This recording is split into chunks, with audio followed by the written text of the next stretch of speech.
የታገቱትንም አያስፈታም ሊያስፈቱ የሚሄደውንም ይከለክላል መንግስታችን።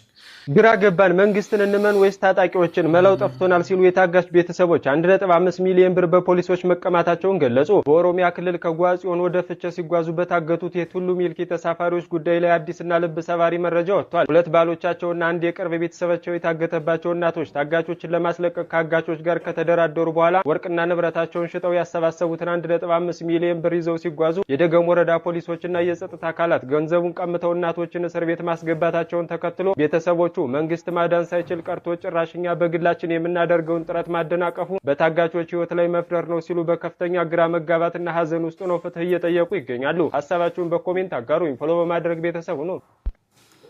መንግስት መታደግ ሲያቀተው ህዝቡ አዋጥቶ እሺ እናፈታ ብሎ ደግሞ የሆነ ሰብሰብ አድርገው ሄዱ። ያንንም ደግሞ ተቀበለና ፖሊስ ኑ ሸቤ ግቡ አለ።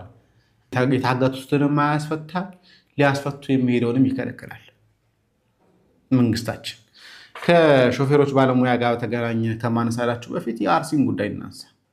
አርሲ እንግዲህ መጀመሪያ የዘገበልን ቲክቫ መሰረት ሚዲያ ነው። በአርሲ ዞን አሰኮ ወረዳ ትላንት የተቀሰቀሰው መጠነ ሰፊ ጥቃት የ37 ምዕመናን ህይወት ማለፉንና 200 በላይ መኖሪያ ቤቶችን መቃጠላቸውን ታወቀ። ይህ ጥቃት ግን ዛሬ ግንቦት 24 ቀን ቀጥሎ የዋለ ሲሆን በወረዳው ስር የሚገኙ በርካታ ቀበሌዎች ውስጥ በአሁኑ ሰዓት እጅግ የከፋ የተባለ ጥቃት እየተካሄደ መሆኑ ታውቋል። ለመሰረት ሚዲያ የደረሰው ወቅታዊ መረጃ መሰረት በዛሬው ዕለት በዘዲቡ፣ በኢሬቻ ሚካኤል፣ በሱንቴ ማርያም፣ በግዶ አቦ፣ በሌንጮ ኦዳ፣ በጂሶ እና በኳስ ደሬ ቀበሌዎች ውስጥ ጥቃቱ መፈጸሙን ይገኛል ይላል። ይሄ ብቻ አይደለም። በነገራችን ላይ ሌሎችም ሚዲያ እዛው ደግሞ ማህበረ ቅዱሳንም ሌሎችም ዘገባዎች የዘገቡትን ላሳያችሁ። ለምሳሌ ስምዐ ተዋሕዶ የዘገበው ዘገባ ይህን ይመስላል። እዚህ ጋር ነው፣ ፖዝ አድርጋችሁ ማየት ትችላላችሁ። ስምዐ ተዋሕዶ ፌስቡክ ላይ የምናውቀው ወንድማችን ነው። ማህበረ ቅዱሳን የዘገበውን ደግሞ ላሳያችሁ። እንደዚህ ይላል።